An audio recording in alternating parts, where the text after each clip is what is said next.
안녕하세요. 저는 서울 근교에 사는 30대 후반 여자입니다. 저는 돈 5천만 원으로 유세란 유세는 다 부리는 남편놈과 시모에게 사이다 복수하고 이혼을 해버렸는데요. 서론이 길어봤자 지루하시기만 하실 테니 다 생략하고 바로 시작해 보겠습니다. 재미있게 들어주세요. 남편과 저는 회사 생활을 하며 만난 커플이었어요. 같은 회사는 아니었고 같은 건물 안에서 일을 하고 있었는데 어느 날 남편이 커피를 자꾸 주더라고요. 일주일 동안 맛있게 드시라며 커피만 주던 남편은 일주일이 지나던 날 저에게 연락처를 물어왔고 전 남편이 꽤 마음에 들었던 터라 연락처를 알려주게 되었죠. 그렇게 밖에서 밥도 먹고 차도 마시는 등 데이트를 하다 연인 사이가 되었고 적당하게 연애를 하다 결혼까지 하게 되었습니다. 그저 행복하기만 했던 결혼 생활은 생각보다 짧았고 다른 환경에서 너무나도 다르게 살아왔던 저희는 다툼이 잦아졌어요. 여보, 밥 다 먹고 싱크대에 넣으라고 했잖아. 그냥 이렇게 두고 가면 누가 치워? 밥도 내가 차리고 설거지도 내가 하는데 당신 먹은 빈 그릇도 내가 치워야 해? 내가 당신 하녀야? 어떻게 이런 기본적인 것도 안 해? 아, 진짜 깜빡했어. 치우면 되잖아. 그리고 좋은 말로 그릇 좀 치워. 이 한마디만 하면 안 돼? 입만 열었다 하면 애국가 1절부터 4절까지 할 태세로 잔소리를 해. 당신 때문에 내 귀가 멀게 생겼다고 하도 잔소리를 해대서. 잔소리가 듣기 싫으면 애초에 잔소리 들을 짓을 안 하면 되잖아. 나라고 잔소리하고 싶어서 하는 줄 알아? 듣는 사람보다 하는 사람이 더 피곤하고 괴로운 게 잔소리라고. 뭘 알지도 못하면서. 이것 봐. 또 말 길어지잖아. 오늘은 좀 그만해라. 이러다 진짜 귀에서 피날 지경이야. 나 피곤하다고. 이외에도 수도 없이 많은 부분이 부딪히기 시작했고 그 이유는 대부분 남편의 기본도 되지 않은 부분들이었어요. 양말 뒤집어 벗어놓기는 기본이었고 코앞에 빨래통을 두고도 옷을 벗는 족족 아무렇게나 벗어두기도 했어요. 또 쓰레기통에 음식물을 버리기도 했고 재활용통에 쓰레기를 버리기도 하더군요. 그럴 때마다 제가 무어라 하면 그 모든 말을 잔소리라고 하며 짜증만 내게 일쑤였고 다 알아서 한다며 회피형 대답만 하고선 정작 하지 않을 때가 더 많았죠. 피곤하다는 이유로 청소 한 번, 설거지 한 번을 하지 않는 남편을 보며 이러려고 결혼했나 회의감까지 들기 시작했어요. 가장 어이가 없고 화가 났던 것은 바로 집 유세를 부리는 것이었어요. 하물며 우리가 사는 집은 남편 혼자만의 힘으로 마련한 집도 아닌데 말이죠. 딱 5천만 원 더 낸 것으로 말끝마다 내 집 타령을 해대는 꼴이 참 기가 막히더군요. 역시 내 집이 최고야. 그렇지 않아? 아, 당신은 모르겠구나. 당신 명의로 된 집은 없으니까. 명의는 당신 명의라도 이 집 우리 반반 내서 마련한 거 잊었어? 왜 계속 그런 식으로 말해? 당신이 그러니까 나 기분 나쁘려고 해. 반반은 아니지. 우리 집 돈이 5천만 원 더 들어갔잖아. 조금이라도 더 많이 낸 사람 지분이 더 많은 게 당연한 거 아니야? 그러니 당연히 여긴 내 집이 맞잖아. 명의도 내 명의고 말이야. 그러니까 나한테 잘해. 자꾸 잔소리만 하면 집에서 쫓아내버린다. 잘났다 잘났어. 내가 말을 말지. 당신 편할 대로 생각해. 그렇게 생각해서 당신이 행복하다면 됐다 됐어. 초반엔 좋은 게 좋은 거라 넘겼지만 저런 일이 계속 반복되니 더는 농담으로도 들리지 않고 짜증이 확 나더라고요. 남편이 강조하는 5천만 원도 다 사연이 있었어요. 결혼을 할 당시에 모아둔 돈으로 집을 마련하기엔 턱없이 부족했던 저희는 대출을 내서 집을 마련하기로 했는데 그 사실을 양가 부모님께서 아시곤 도움을 주셨었죠. 친정에서 보태주신 돈 중 5천만 원 가량을 가전 가구를 포함한 결혼식에 필요한 비용으로 쓰게 된 것이었죠. 그래서 엄연히 말하자면 정확히 반반 결혼을 한 것이었어요. 그런 집이었지만 집을 마련할 당시 시모는 공동 명의가 아닌 남편 명의로 하라고 난리를 부려대더라고요. 아들, 명의는 당연히 네 명의로 하는 거지. 원래 집은 남자 명의로 하는 거야. 요즘 젊은 애들 공동명의 타령들 해대는데 엄마는 절대 싫다. 네 명의로 해. 알겠지? 알겠어. 알겠다고. 당신도 괜찮지? 괜찮아. 공동 명의보단 당신 명의로 하는 게 세금도 그렇고 여러모로 괜찮을 것 같네. 막무가내로 우겨대는 시모를 보며 황당하기도 했지만 그땐 이혼을 하게 될 거라곤 상상하지도 못했고 좋은 게 좋은 거란 생각을 하고 있던 터라 시모의 말에 따라 남편의 명의로 하게 되었죠. 세금 문제가 있기도 했고요. 대신 남편에게 신혼집은 엄연히 공동명의이며 만약에 상황이 온다면 정확히 반반 나누기로 한다는 각서를 쓰게 했습니다. 하지만 남편 놈은 그깟 종이 쪼가리가 뭐가 대수냐고 생각하는 것인지 집 유세는 하늘 높은 줄 몰랐고 전 그런 남편을 보며 정이 뚝뚝 떨어지는 것을 느끼고 있었어요. 그것까지만 해도 내 발등 내가 찍었다며 결혼을 후회하고도 남을 텐데 시모까지 제 후회의 보탬이 되어주기 시작하더라고요. 시모는 우리 집을 제 집이라고 생각하는 것인지 틈만 나면 들락날락하며 사람을 괴롭히기 시작했어요. 그날도 시모는 연락 한 통 없이 집으로 들이닥쳤고 당연하다는 듯 저를 부려먹기 시작하더라고요. 어머님, 연락도 없이 무슨 일이세요? 저희가 집에 없으면 어쩌시려고요? 주말인데 너희가 어딜 가겠어? 그리고 우리 아들한텐 연락했는데 못 들었니? 네, 별말 안 했는데 들어오세요. 그런데 정말 무슨 일이세요? 무슨 일 있어요? 내 아들 집 오는데 무슨 이유가 필요하니? 우리 아들은 뭐 하니? 아, 지금 낮잠 자고 있어요. 피곤한가 봐요. 앉아 계세요. 지금 깨워볼게요. 아니야. 그냥 둬라. 피곤하면 좀 자야지. 그런데 너희 밥은 먹었니? 나는 오늘 하루 종일 뭘 제대로 못 먹었더니 배고픈데. 아, 시장하세요. 지금 바로 차려드릴게요. 그래, 그러면 간단히 쌈밥 좀 해먹자꾸나. 오리고기도 좀 굽고 양배추도 좀 찍어라. 집에 기본적인 쌈은 있지? 시모는 간단이라는 단어의 뜻을 모르는 것이 분명했어요. 물론 시모에게 차려주는 밥상이니 찌개찜은 다시 끓일 생각이었지만 나머진 냉장고에 있는 반찬을 내놓으려 했거든요. 갑작스럽게 집으로 들이닥친 사람이니 그 정도는 이해하겠지 했는데 시모는 간단히 집에 있지도 않은 재료들을 찾고 있더라고요. 어머님, 오리고기는 없고 삼겹살은 있어요. 쌈도 상추 깻잎은 있는데 양배추는 없고요. 너 회사 생활한다고 살림을 아무렇게나 살고 있는 거 아니니? 어떻게 가정집에 그 기본적인 것도 없니? 언제부터 그런 것들이 가정집에서 기본적으로 갖춰야 할 재료들이 된 것인지 알 수가 없더라고요. 그쯤 되니 시모는 그저 저에게 트집을 잡고 싶어하는 것이 분명해 보였고 최대한 좋게 대하고 싶었던 제 마음이 깨끗이 사라지며 저 역시 지지 않고 시모 말에 대답했어요. 네, 저희 집엔 그런 찬들이 기본은 아니라서요. 그리고 어머님도 아시다시피 냉장고에 이것저것 쌓아두면 뭐 하나요? 신선도만 떨어지고 아차 하는 순간 상해서 버리기밖에 더 하겠어요? 일단 오늘은 그냥 드시고 다음에 연락하시고 오시면 오리고기 준비해 드릴게요. 아, 양배추도요. 그래, 너 잘났다. 잘난 며느리 잘 둬서 밥 한 끼 얻어먹는 게 이리도 눈치가 보이는구나. 그리고 너 아까부터 연락 타령을 해대는데 이 집 엄연히 내 집이기도 하지 않니? 이 집에 들어간 내 돈이 얼만데 아까부터 연락 타령인 거야. 넌 네 집에 갈 때 연락하고 가니?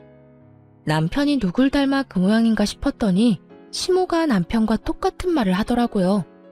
저는 이번에야말로 확실히 집어줘야겠다는 생각을 했고 시모를 똑바로 바라보며 이렇게 말했어요. 어머님, 이 집이 왜 어머님 집이에요? 엄연히 저희 부부 집이죠. 어머님 돈만 들어간 거 아니고 저희 부모님 돈도 그 못지않게 들어갔어요. 어머님 말씀대로라면 저희 부모님도 이 집에 막 오셔도 되겠네요? 제 말에 시모는 펄쩍 뛰며 이렇게 말하더라고요. 그건 아니지. 이 집 살 때 우리가 5천 더 보탠 거 잊었어? 그러니까 이 집에 대한 권리는 우리한테 더 있다고. 거기에다 이 집 명의도 내 아들 명의인 거 잊었어? 그런 내 집, 내 아들 집에 네 부모들이 왜 와? 내 아들 불편하게. 절대 난 그 꼴은 못 본다. 그 빌어먹을 5천만 원. 할 수만 있다면 시모의 입에다 던져주고 싶은 심정이었어요. 도대체 어느 나라 계산법에 따라 계산을 하면 저딴 결론이 나올 수가 있는 것인지 궁금해지더라고요. 전 다시 한번 정확히 반반 결혼임을 시모에게 말해주었습니다. 그 5천만 원 덜 들어가게 된 것도 이 집에 들인 가전 가구, 저희 결혼에 쓰인 여러 가지에 쓴다고 그렇게 된 거예요. 남편도 동의했고 그중 남편이 쓴 돈도 많고요. 그러니까 엄연히 이 집은 반반 보태서 마련했다고 볼 수 있죠. 그러니 저도 이 집에서 편해야 하지 않겠어요?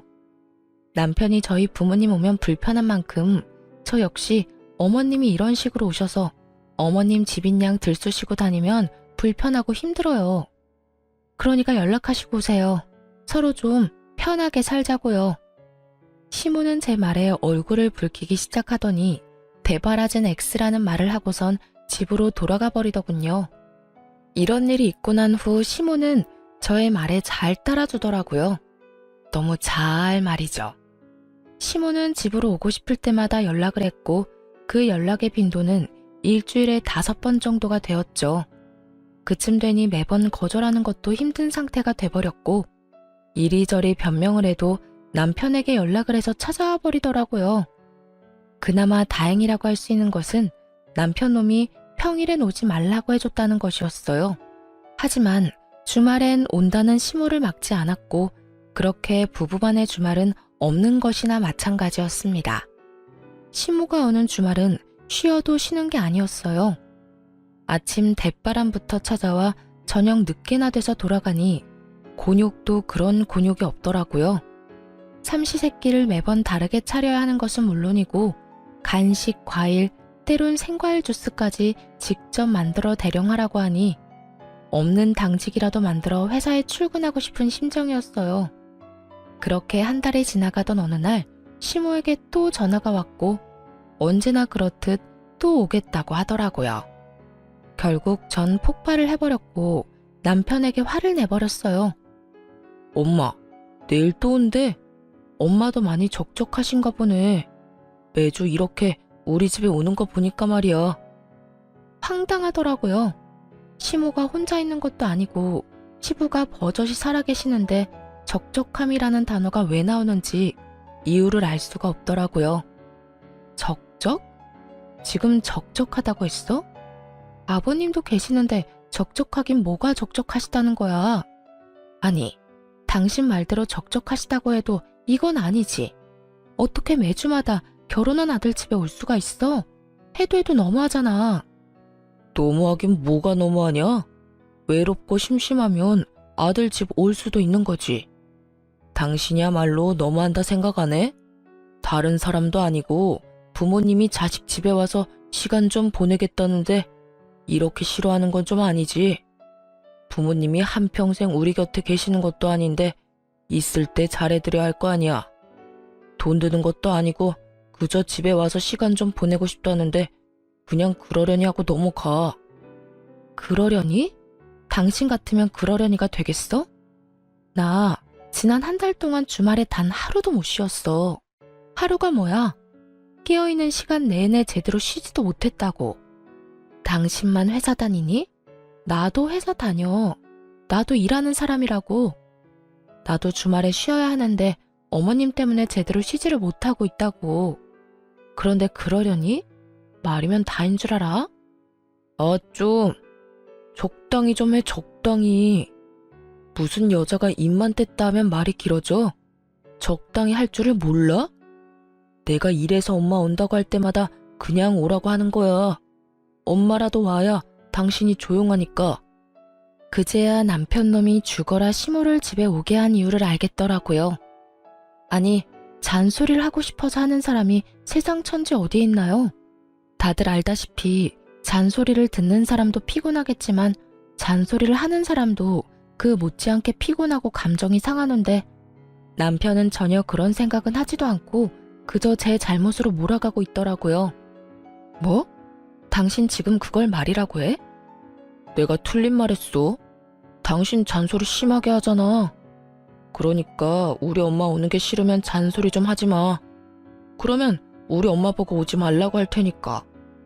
남편은 도리어 저에게 화를 내며 저만 이상한 사람으로 몰아갔고 저는 이런 순간마다 이혼이라는 단어가 절로 떠오르게 되었어요. 하지만 그때마다 이런 걸로 이혼까지 해야 하나 하는 생각이 들기도 했고 바보 같은 미련 때문에 이혼을 쉽사리 결정할 수도 없었어요. 그렇게 피곤한 일상을 보내던 어느 날 친정 부모님께서 연락이 왔더라고요. 딸, 어디야?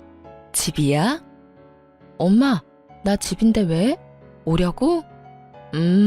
아빠랑 볼일 보러 나왔는데 마침 근처라서 잠시 들려도 될까 해서 전화했지. 너희한테 줄 것도 있고 해서 말이야. 혹시 피곤하니? 아니, 피곤하기는. 얼른 와요. 기다리고 있을게. 집으로 오신 부모님은 양손 가득 먹거리와 함께 영양제 등 몸에 좋은 것들을 사가지고 오셨고 전 이런 부모님을 그냥 보내기가 싫어 식사를 하고 가시라고 했어요. 부모님도 저희 집에 처음 오셨던 터라 구경도 할 겸 시간을 보내다 가겠다 하시더라고요. 저는 부모님과 대화를 나누는 와중에도 온 신경이 안방에 가 있었어요. 왜냐하면 부모님이 오셨단 걸 뻔히 아는 남편놈이 인사는커녕 안방에서 나오지도 않고 있었기 때문이었죠. 도대체 이게 무슨 경우인가 싶더라고요. 이건 정말 선을 넘는 행동이잖아요. 그래서 전 부모님의 눈치를 살피다 안방으로 들어가게 되었고 방에서 침대에 누워 휴대전화를 보며 낄낄거리는 남편을 보는 순간 화가 머리끝까지 치솟았어요. 당신 지금 뭐해? 우리 아빠 엄마 오는 소리 못 들었어? 들었어. 태연해도 너무 태연한 목소리였어요. 남편은 굳이 길게 말하지 않았지만 그래서 어쩌라고 라는 뒷말이 들리는 듯 하더군요. 전 밖으로 목소리가 새어나가지 않도록 조용히 남편에게 말했어요. 들었으면 나와서 인사는 해야 할 거 아니야? 그 정도는 예의 아니야? 이젠 내가 인사하는 것까지 알려줘야 해? 나 피곤하단 말이야. 그냥 나 잔다고 그래. 깊게 잠들어서 못 깨운다고 하면 되잖아. 정 안 되겠으면 그냥 나 없다고 그래. 내가 아예 안 나갈 테니까. 당신 지금 그걸 말이라고 해? 아무리 피곤해도 우리 아빠 엄마가 왔는데 인사도 안 할 수가 있어. 불편한 걸 어떻게 해? 나 불편한 거 싫단 말이야. 주말엔 마음 편히 쉬어야 평일에 또 열심히 일할 거 아니야. 근데 오셨으면 주실 것만 주시고 가면 되지 식사는 또 왜 하고 가신다는 거야? 아니, 애초에 주말에 찾아오신 거부터 좀 아니지. 너 진짜 말 다 했어? 네 엄마가 주말마다 찾아와서 삼시세끼 다 먹고 가는 건 되고 우리 부모님은 아예 와서도 안 된다는 이 말이니? 딸이랑 아들이랑 같아? 딸은 시집가서 출가 외인 아니냐. 여전히 침대와 한몸이 되어 입만 살아 움직이는 남편을 보는데 머리털을 다 뽑아주고 싶었어요. 이기적인 논리로 개소리를 하는 남편에게 하고 싶은 말은 많았지만 이야기가 더 길어지면 밖에 계신 부모님이 눈치를 채실 것 같더라고요. 그래서 전 남편을 두고 방에서 나왔고 부모님께는 남편이 피곤하다며 대충 얼버무렸습니다. 남편이 많이 피곤한가 봐. 요즘 회사 일이 바빠서 오늘 아침까지 집에서 일하다가 좀 전에 잠들었거든. 그래서 그런지 깨워도 못 일어나네. 그냥 자게 두고 우리끼리 맛있는 거 먹자. 나중에 일어나면 전화하라고 할게. 아유, 전화도 됐어. 피곤하면 자야지. 밥이야 맨날 먹는 건데 뭘. 그냥 자게 두고 나중에 일어나고 큰 소리 내지 마. 엄마의 말을 듣는데 부모님께 더욱 죄송해지더라고요. 이때껏 제가 너무 바보처럼 참고 살아 남편이 우리 부모님까지 무시하나 하는 생각이 들기도 했고요. 그렇게 시작된 식사 자리, 마냥 좋을 순 없는 상황이었죠. 저는 저대로 웃고는 있는데 웃는 것이 아니었고 부모님은 부모님대로 눈치를 살피시느라 밥을 씹지도 않고 삼키고 계셨고요. 그렇게 눈코 뜰 새 없이 식사를 마친 부모님은 서둘러 돌아가 버리시고 저는 그간 참아왔던 분노가 터져버렸어요. 당신 진짜 해도 해도 너무한다. 우리 부모님을 무시해도 정도가 있지 어떻게 진짜 안 나와볼 수가 있어? 당신 이거밖에 안 되는 인간이었어? 내가 뭘 어쨌다고 그래. 내가 피곤하다고 안 나간다고 했잖아. 장인어른 장모님이 뭐라고 하신 것도 아니고 식사 잘하시고 가셨으면 된 거 아니야? 당신이 보기엔 잘 드시고 가신 것 같아? 국 반찬은 그대로 있고 밥만 드시더라. 그 밥도 제대로 씹지도 않고 삼키시고. 딸 집에 처음 왔는데 우리 아빠 엄마가 이딴 취급이나 받고 가셔야 했어? 어쨌든 밥은 다 드셨네. 아예 쫄쫄 굶고 간 것도 아니잖아. 아 진짜 사람 피곤하게 좀 만들지 마. 뭘 잘한 게 있다고 화를 내는 남편 놈을 보며 저 역시 참지 않고 쏘아붙였어요. 내가 어머님 왔을 때 어떻게 했는지 기억 안 나? 나도 피곤하고 힘든데도 삼시세끼 다 해드리고 간식에 과일까지 다 대접해드렸어. 내가 한 만큼 해달라는 것도 아니었잖아. 그냥 나와서 인사하고 밥 한 끼 같이 먹자는 건데 그것도 힘들어? 힘들어. 솔직히 말해서 나 당신 부모님들이랑 마주보고 밥 먹는 거 불편하고 힘들어서 너무 싫다고. 그리고 내가 우리 엄마 왔을 때 그렇게 해달라고 했냐? 당신이 착한 며느리병 걸려서 알아서 다 한 거 아니야? 혼자 미움받기 싫어서 다 해놓고선 이제 와서 왜 나한테 이래? 그렇게 싫었으면 당신도 나처럼 아예 방에서 안 나오면 되는 거잖아. 사랑하는 남자의 부모님이기에 잘 대접하고 싶었던 저의 마음을 착한 며느리병이라고 하더군요. 그런 남편의 비수꽂는 말을 듣는데 제 마음속 무언가가 와장창 깨지는 느낌이 들었어요. 착한 며느리병? 당신 정말 그렇게 생각하고 있었어? 와, 진짜 내가 기가 차서 말이 안 나온다. 난 있잖아. 착한 며느리병도 아니고 칭찬받고자 한 일도 아니었어. 난 그저 내가 사랑하는 남편의 부모님이니까 내가 힘들고 지쳐도 할 수 있는 것까진 최선을 다해 대접해드리고 싶어서 그랬던 거라고. 그러니까 누가 그렇게 하라고 했어? 앞으로 하지 말라고. 그렇게 힘들고 지치는데 왜 해? 당신 바보야? 바보? 그래, 당신 말이 다 맞네. 내가 바보였네. 알겠어. 그러면 앞으로 나도 당신처럼 어머님이 오든 말든 안방에서 안 나와도 상관없다 이거지? 알겠어. 당신 후회하지 마. 후회는 무슨? 당신이 어떻게 하든 후회 안 할 테니까 앞으로 당신도 내가 어떻게 하든 상관하지 마. 결국 남편은 잠자고 있던 제 코털을 건드렸고 전 결혼하고 처음으로 시모의 방문을 기다리게 되었습니다. 며칠 뒤 기다리고 기다리던 시모에게서 집으로 온다는 연락이 왔고 전 안방 열쇠와 먹거리를 챙겨 안방에 들어가 문을 잠가버렸어요. 네, 저는 남편이 권한 대로 그리고 남편이 제 부모님께 한 그대로 하기로 한 것이었죠. 여보, 엄마 왔어. 나와. 여보, 엄마 왔다니까. 뭐 하는 거야 도대체? 문이 왜 잠겨있지? 여보, 여보, 여보! 남편은 밖에서 문을 두드리며 소리를 질러댔고 전 휴대전화로 보고 있던 동영상 소리를 최대치로 올려버렸어요. 이게 무슨 소리야? 쟤 지금 방에서 TV 보고 있니? 이게 감히 시어머니가 왔는데 이게 무슨 짓이야?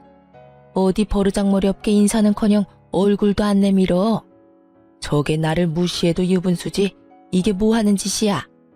시모는 노발대발하며 갖은 험한 말들을 쏟아내고 있었고 남편 역시 자기가 한 짓은 기억나지도 않는 것인지 지치지도 않고 문을 두드리더군요. 그렇게 1시간쯤 지났을까요? 시모가 이를 바득바득 깔며 이렇게 말했어요. 내가 가만히 있을 줄 알아? 두고 봐 너. 시모가 돌아가는 소리가 들리고 문을 열고 거실로 나갔더니 남편 놈이 씩씩거리며 저를 쏘아보더라고요. 당신 미쳤어? 이게 뭐 하는 짓이야?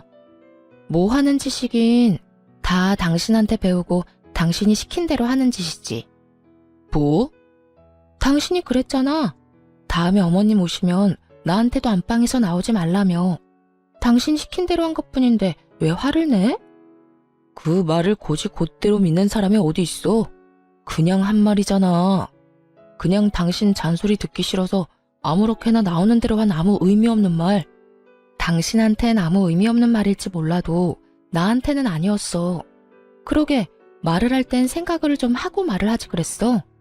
아, 그리고 어머님껜 당신이 잘 말해줘.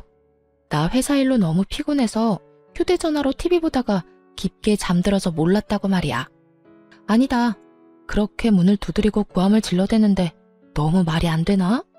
그냥 문 따고 들어가니까 기절해 있었다고 그래. 그래서 병원 다녀왔다고 하면 되겠네. 하여튼 좀 부탁할게. 남편은 자기가 한 짓이 그제야 생각나는지 아무 말도 하지 못하고 그저 저를 계속해서 쏘아보더라고요.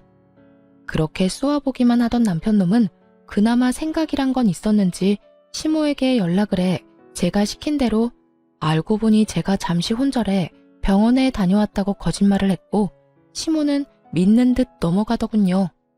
아무래도 아들이 그렇게 말을 하니 의심쩍긴 하지만 믿고 넘어가는 듯 했어요. 믿지 않았다면 진작 연락이 와 노발대발 화를 냈을 텐데 따로 연락이 오지 않을 뿐더러 찾아오지도 않았으니까요. 그렇게 남편과의 신경전이 계속되며 이혼이 가까워지던 어느 날 한동안 잠잠했던 시모에게서 연락이 왔더라고요. 예, 회사니? 네, 회사예요. 바쁠 테니 본론만 말아마. 집 비밀번호 뭐니? 네? 비밀번호요? 그건 왜요? 왜긴 왜야. 집에 들어가려고 그러지. 그러니까 주인도 없는 집에 왜 들어가시려고 하냐고요. 다름이 아니라 우리 장남이 이혼을 했다지 뭐냐. 아직 네 시아버지는 몰라서 잠시 거기서 지내야 하겠다. 산 넘어 산인 상황이었어요. 힘들게 시모를 못 오게 했더니 이젠 아예 시숙이 와서 살겠다고 하니 산 넘어 산이 아니겠어요? 가족끼리 어려우면 도울 수도 있다고들 하시는데 저 역시 그렇게 생각합니다. 그런데 저딴 시댁 식구를 가족이라고 할 수 있는 것인지 의문인 상황에서 시숙까지 데리고 살아야 한다는 건 말도 안 되는 소리일 뿐더러 절대 용납해서도 안 될 일이었죠. 아무리 상황이 그렇다고 해도 그건 아니죠. 제가 왜 아주버님까지 데리고 살아야 해요? 그것도 저희 집에서요. 얘가 아직도 이러네. 그 집은 네 집이 아니라 내 집, 우리 아들 집이라니까. 그러니까 내 아들이 거기서 지내는 건 어찌 보면 당연한 일 아니니? 그러니까 계속 같은 말 시키지 말고 얼른 비밀번호부터 말하거라. 어머님이야말로 말도 안 되는 소리 좀 그만하세요. 어찌되었든 전 비밀번호는 절대 못 알려드리니 그런 줄 아시라고요. 됐다. 내 아들한테 물으면 그만이지. 끊어라. 내가 너하고 무슨 대화를 하겠다고 너한테 전화를 했는지.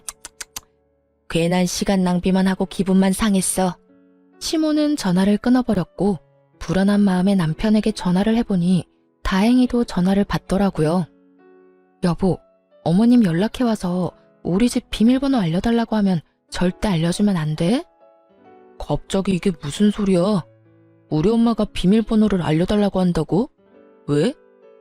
아주버님 이혼하셨는데 아직 아버님이 몰라서 한동안 우리 집에서 지낸다잖아. 이게 말이나 돼? 하여튼 당신 비밀번호 절대로 알려주지 마. 알려주기만 해봐. 나 진짜 가만히 안 있어. 틀린 말도 아닌데 왜 이렇게까지 매정하게 굴어. 형이 오갈 데가 없으면 우리 집에서 지내는 게 당연한 거 아니야? 설마 했더니 남편 역시 시모와 별반 다르지 않은 말을 뱉어내고 있더라고요. 오갈 데가 없는 시숙이 왜 우리 집에 살아야 하냐고 따져봤자 돌아올 대답은 뻔했기에 전 그저 제 뜻을 확실하게 전해주기로 했습니다. 뭐? 당신 진짜 미쳤어? 그 집이 당신 혼자 사는 집이야? 그 집 우리 부부 집이야. 그런 집에 왜 아주버님이 사냐고. 난 싫어. 나 진짜 싫다고 했어. 가르쳐주면 나 진짜 가만히 안 있을 거야. 이거 엄포 아니고 진짜 진심으로 하는 말이야. 내가 비밀번호 알려주면 이혼이라도 하겠다는 말처럼 들린다. 이혼? 왜? 못할 것 같아? 난 그 생각도 충분히 하고 있거든. 그러니까 절대 알려주지 마. 그러든가 말든가 알아서 해. 난 알려줄 테니까. 여기까지만 해도 충분히 화가 나는데 바로 이어지는 남편의 말은 정말 가관이었어요. 이혼? 웃기고 있네. 네가 얼마나 계산적인 여잔데 집을 포기하면서까지 이혼하겠어? 집 내 명의인 건 알고 있지? 이혼도 네 입에서 나와서 난 위자료 줄 필요도 없고 집 명의도 내 명의라서 이혼하면 넌 한 푼도 못 받아. 그런데도 할 수 있을 거라 생각해? 정말 남편은 저에 대해서 뭘 몰라도 한참 모른다는 생각이 들더라고요. 그 순간 전 비로소 이혼을 결심하게 되었고 마음 준비를 끝내고 집으로 갔습니다. 집에는 예상대로 남편 시숙 시모가 웃으며 TV를 보고 있었고 저를 본 시모는 숨쉬듯 자연스럽게 밥을 하라고 하더군요. 저는 무건수행을 하듯 아무 말도 하지 않은 채 밥을 차렸고 그런 저를 보며 시모는 제가 들으라는 양 큰 소리로 이렇게 말을 하더라고요. 진작 저렇게 고분고분하게 굴었으면 얼마나 좋았을 거야. 구박은 구박대로 받고 일은 일대로 하고 다 자기가 이 사태를 만든 거지 뭐. 하여튼 저리 현명하지 못하니 저 고생을 하는 거 아니겠어? 저래서 회사는 어떻게 다니나 몰라. 시모의 말에 시숙과 남편은 깔깔거리며 웃어댔지만 전 그러거나 말거나 상을 차렸어요. 밥상이 다 차려진 것을 본 세 사람은 누가 먼저라고 할 것도 없이 자리에 앉았고 제가 만든 국과 밥을 먹은 세 사람은 동시에 고함을 질러대기 시작했어요. 이게 무슨 맛이야? 당신 요리하면서 간 안 봤어? 맵고 짜고 이게 다 뭐야? 도저히 먹을 수가 없잖아. 그러게요, 재수씨. 이건 도저히 못 먹겠는데요. 이건 음식이 아니라 테러에 가까워요. 넌 진짜 제대로 하는 게 뭐니? 내 아들한테 이때까지 이딴 음식 해 먹인 거니? 마음보가 고약하면 음식이라도 잘해야지. 뭐 하나 내세울 것도 없으면서 대체 뭘 믿고 시집을 온 건지. 내가 요즘 너만 보면 한숨이 나온다. 그래요. 저는 그들을 위한 마지막 만찬으로 소태밥, 청양고추국, 간장을 들이부은 반찬을 만들어 상을 차렸던 것이었어요. 제발 이거라도 먹고 정신 차리란 뜻이었죠. 세 사람은 저에게 짜증을 내고 있었고 전 숟가락을 신경질적으로 내려놓으며 이렇게 말했습니다. 저라고 뭐 다르겠어요? 어머님은 한숨만 나오겠지만 저는 어머님 보면 화병이 날 것 같다고요. 그리고 이 음식들이 마음에 안 들어도 다 드세요. 마지막 만찬이라 특별히 신경 쓴 거라고요. 마지막 만찬이라니 너 그게 무슨 말이냐? 뭐 무슨 이혼이라도 하겠다는 말이야? 네, 저 이혼하려고요. 그러니 이혼한 두 아들 끌어안고 잘 사세요. 행복하게 잘. 자극적인 음식에 물만 벌컥벌컥 마셔대던 남편놈은 제 입에서 이혼 소리가 나오자 물잔을 내려놓고선 저에게 따져묻기 시작했어요. 당신 진짜 왜 그래? 아까 내 말 다 듣고도 이혼하겠다는 말이 나와? 당신 나하고 이혼하면 땡전 한 푼 없이 쫓겨나는 거랑 마찬가지라고. 그래도 나랑 이혼하겠다는 말이 나와? 그건 네 생각이고 설사 한 푼 못 받는다 해도 난 너랑 이혼할 거야. 더는 너 같은 인간이랑 살고 싶지도 않아. 뭐? 너 같은 인간? 당신 진짜 말 가려가면서 못해? 여기 우리 엄마도 계신 거 몰라? 그렇게 어른 공경할 줄 아는 놈이 우리 부모님 왔을 땐 그따위로 행동했어? 말 가릴 줄 아는 놈이 나한테는 그따위로 말했냐고. 다 네가 하는 대로 돌려받는 줄 알아. 남편은 지은 죄가 있으니 입을 닫아버렸고 시모는 남편이 저에게 밀린다 싶으니 나서기 시작했어요. 아들, 됐다. 그냥 이참에 이혼해버려. 들었지? 당신 엄마도 이혼하라고 하잖아. 그러니까 구질구질하게 굴지 말고 이혼 좀 하자.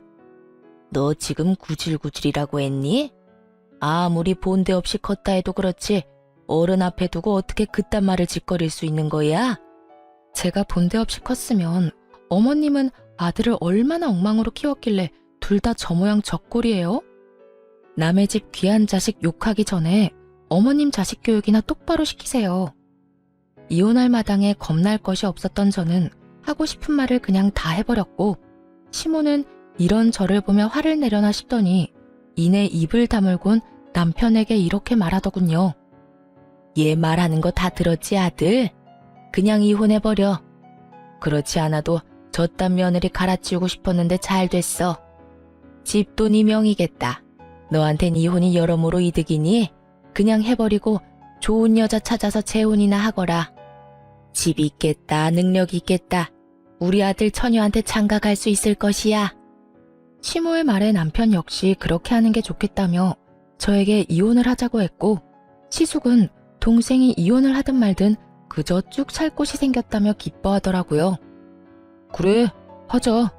누가 이혼하자면 못할 줄 알아? 나도 당신 같은 여자한테 미련 없다 이거야. 불쌍해서 데리고 살아줬더니 고마운 줄도 모르고. 당장 이혼해, 당장. 그러면 나 이 집에서 쭉 살아도 되는 거야, 엄마? 아싸, 그렇지 않아도 어디 가서 살아야 하나 걱정이었는데. 그래, 우리 장남. 앞으로 그냥 여기서 살면 돼. 여기 네 동생 명의로 된 네 동생 집이야. 이혼해도 명의가 네 동생 거라 아무 상관없어. 그러니까 여기서 새 출발해. 이렇듯 파렴치하게도 기뻐하는 새 인간에게 그들에겐 잔인하지만 저에게는 즐거운 진실을 알려주고 싶었지만 우선 즐기게 두기로 했습니다. 일단 그들은 세 사람인 반면에 저는 혼자이기도 했고 희망과 꿈이 클수록 절망도 클 것이라 생각했기 때문이죠. 저는 짐을 싸 친정으로 갔고 친정에서 이혼을 진행하게 되었어요. 빨리 이혼하고 싶어 이혼 노래를 부르던 남편 놈과 시댁 것들은 이혼이 진행되면 될수록 얼굴이 사색이 되어가더군요. 그 이유는 자신들의 뜻대로 되는 것이 단 하나도 없었기 때문이었어요. 저는 남편이 각서를 쓴 다음날 바로 공증을 받았을 뿐만 아니라 만일을 대비해 녹음까지 해놨었죠. 온전히 자신의 것이라고 믿어 의심치 않았던 남편 명의의 아파트는 각서 내용대로 정확히 반반으로 나누게 되었어요. 거기에다 시모가 저를 부려먹은 대화 역시 통화 녹음과 문자로 보관 중인 상태였죠. 그렇게 남편과 시모는 저에게 위자료까지 주게 되었습니다. 이혼이 마무리되던 날 전 남편 놈은 눈물까지 고인 눈으로 저를 노려보더라고요. 그러다 울겠다. 지금 안 울게 생겼어? 아파트에 위자료까지. 생각지도 못한 돈이 너한테 다 들어가게 생겼는데. 생각지도 못했다는 사실이 난 놀랍다 놀라워.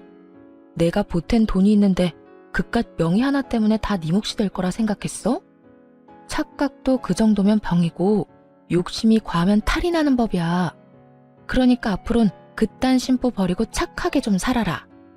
전 남편은 끝까지 저를 노려봤고 전 콧노래를 부르며 이혼을 할 수 있었습니다. 저의 복수는 이것이 끝이 아니었어요. 오히려 이제부터가 시작이었죠. 전 이혼을 진행하며 전 시부에게 전화를 걸어 전 시숙을 이혼 사실과 함께 전 남편과 이혼하게 된다는 사실 역시 알리며 이혼 사유에 대해 낱낱이 밝혀버렸어요. 시부는 머리 끝까지 화가 나 집을 살 때 보태주셨던 모든 돈과 지원을 끊어버림과 동시에 세 사람을 집에서 쫓아내버리고 전 시모와 이혼을 진행 중이라고 하더군요. 평소에도 전 시부는 전 시모가 아들들 사람에 지나치게 개입하며 며느리들을 괴롭히는 모습을 보며 하지 말라고 여러 번 경고했는데 전 시모는 그 말을 전혀 듣지 않았던 것이죠. 알고 보니 전 시숙 역시 전 시모의 개입 때문에 이혼을 하게 되었고 저 역시 비슷한 이유로 이혼을 하게 되었으니 더는 그런 전 시모와 함께 살고 싶지도 살 이유도 없다고 하시더라고요. 전 시모가 이혼할 처지에 놓이자 전 남편이 급했는지 전화가 다 왔더라고요. 야, 너 진짜 미쳤어. 우리가 이혼했으면 끝난 거지. 왜 우리 아버지한테까지 전화해서 이 사달을 만들어? 지금 너 때문에 우리 엄마까지 이혼하게 생겼다고. 어떻게 책임질 거야? 그렇지 않아도 아버님께서 그러시더라. 집에서도 쫓겨났다며? 어떡하니? 셋 다 돈도 없을 텐데 집에서도 쫓겨났으니 이제 오갈 데 없는 거짓골이겠네. 너 지금 말 다 했어? 왜? 내가 틀린 말 했어? 맞잖아. 오갈 데도 없는데 돈도 없으면 그게 거지지. 거지가 뭐 별건가? 나한테 이럴 시간에 저렴한 월세방이라도 찾아봐. 나이 지긋한 네 엄마하고 이혼한 네 형이랑 언제까지 밖에서 살 수는 없을 거 아니야. 이게 다 누구 때문인데 네가 감히 그딴 말을 해. 네가 우리 아버지한테 다 이르지만 않았어도 우리 신세가 이렇게까지 처량해질 일도 없었거든. 야, 입은 삐뚤어졌어도 말은 좀 바로 하자. 일이 이렇게 된 건 너랑 네 엄마 때문이야. 네 형도 한몫하기도 했고. 잘못은 너랑 네 가족이 다 해놓고 왜 애먼 사람 잡고 난리야? 하긴 지금까지 이 모양 이 꼴이니 아버님이 자식까지 다 내쫓아버렸겠지. 안 봐도 뻔하다. 야, 난 더는 너 같은 인간이랑 말씨름하고 싶지도 않거든? 그러니까 전화 끊어. 차단할 거니까 다신 연락도 하지 말고. 오고 가다 마주쳐도 아는 척도 하지 말자 제발. 저는 전화를 끊고 차단을 해버렸습니다. 그 후 전 남편과 전 시모, 전 시숙은 단칸방을 얻어 들어갔다고 하더라고요. 이혼한 전 시모와 이혼한 아들 둘이 한 집에서 오손도손 잘 살아가는 꼴이 참 볼만하다 싶었네요. 이혼을 하고 난 후 친한 회사 동료들은 저에게 이혼 사유를 물어왔고 전 숨기지 않고 모든 사실을 말해주었어요. 제가 잘못한 것도 아니었기에 굳이 숨기고 싶지도 않더라고요. 소문은 빠르게 퍼져나갔고 결국 사람들의 손가락질을 버티지 못한 전 남편은 사표를 쓰고 회사를 그만두게 되었다는 이야기가 들려왔어요. 이젠 회사까지 그만두면 다신 볼 일이 없을 거라 생각했는데 회사를 그만두는 날 전 남편이 저를 찾아왔더라고요. 야, 너 진짜 이렇게까지 해야 했어? 내가 뭘? 네가 소문냈잖아. 우리가 왜 이혼하게 됐는지. 아름다운 이별 몰라? 끝까지 이렇게 더럽고 치사하게 굴어야겠어? 아름다운 이별 같은 소리 한다. 너는 아름다운 이별이 하고 싶어서 아파트 혼자 다 가지려고 했어? 그것도 너 혼자 산 집도 아니고 반반 보태서 마련한 집을? 양심이 없어도 적당히 없어야지. 다 네가 지은 죄값, 네가 다 받는 거라고 생각해. 그리고 소문 중에 틀린 말도 없었잖아. 안 그래? 틀린 말은 없었어도 그렇게까지 다 말할 필요는 없었잖아.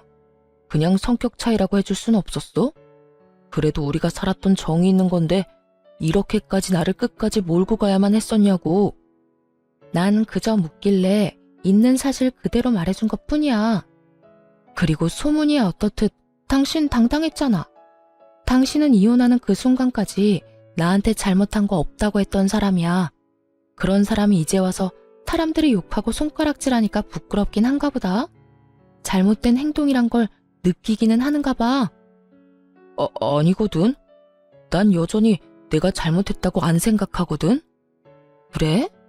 그렇게 생각해서 당신 마음이 편하다면 그렇게 생각해. 이젠 난 당신이 어떻게 생각하든 아무 상관도 없는 사람이니까. 그러면 난 바빠서 이만 가볼게. 이젠 다신 마주치지 말자. 돌아서는 제 뒤로 남편의 험한 말들이 들려왔고 전 머리 위로 가운데 손가락을 보여주며 대답을 대신했습니다. 그 한 방에 제 모든 울분이 날아가는 기분이 들더군요. 그 후 전 남편을 포함해 전 시댁 식구들의 소식은 들을 수 없었으나 어떻게 지낼지는 뻔했기에 굳이 알고 싶지도 않았어요. 그렇게 전 다시 화려한 싱글이 되었고 시간은 빠르게 흘러 이혼을 한 지 3년이 되었네요. 전 여전히 회사 생활을 하며 잘 지내고 있습니다. 요즘엔 여러 모임에 참석해 사람들과 즐거운 시간을 보내며 이혼의 아픔을 점점 잊어가고 있는 중입니다. 남편에 대한 미련은 없다고 하나 이혼을 마음먹게 되었던 과정부터 이혼을 하게 되는 과정까지 너무 힘든 일의 연속이었기에 처음엔 참 많이 힘이 들더라고요. 멍청하게도 그 모든 게 제 탓인 것만 같은 순간들이 있기도 했고 후회스러운 날들이 있기도 했어요. 그야말로 기분이 롤러코스터를 타는 날들이었어요. 하지만 그런 날들은 길지 않았고 전 이제 그런 못난 생각들을 더는 하지 않습니다. 저의 잘못이 전혀 없었다고는 생각하지 않지만 언제나 원인은 전 남편이었고 나름대로 문제를 해결하기 위해 노력해왔다고 생각하니까요. 그래서 이젠 후회도 하지 않고 모든 걸 훌훌 털어내고 제 삶을 위해 살아가고 있어요. 요즘처럼 제 삶에 만족하며 지냈던 적이 없었던 것 같아요. 매 순간 매 시간이 소중하게 느껴지기도 하고 가끔씩 찾아오는 정막을 오롯이 즐기며 지내기도 하고요. 요즘엔 이혼이 내가 한 결정 중에 가장 잘한 결정이라고 느낄 만큼 행복하게 잘 살고 있어요. 혹시 사연을 듣고 계신 분들 중에 저처럼 남편과 시댁 때문에 이혼을 고민하고 있는 분이 계시다면 이런 말을 해드리고 싶어요. 이혼 쉬운 결정이 아닌 것은 분명합니다. 저 역시도 그런 말도 안 되는 상황에서도 꽤 긴 시간 이혼에 대해 고민했고 쉽사리 결정하지 못했던 것이 사실이니까요. 그런데 돌이켜보니 그 모든 순간들이 결코 저를 위한 시간들이 아니었더라고요. 그 시간들은 제 영혼을 갉아먹는 시간들이었고 그 모든 순간이 그저 괴롭기만 한 지금은 떠올리기도 싫은 나쁜 기억일 뿐이었어요. 그러니 여러분, 자신을 괴롭히지 말고 현명한 선택, 옳은 선택할 수 있길 제가 응원하겠습니다. 여러분도 제 행복을 위해 응원해 주실 거죠? 저는 이만 물러가 보겠습니다. 긴 시간 들어주셔서 감사합니다.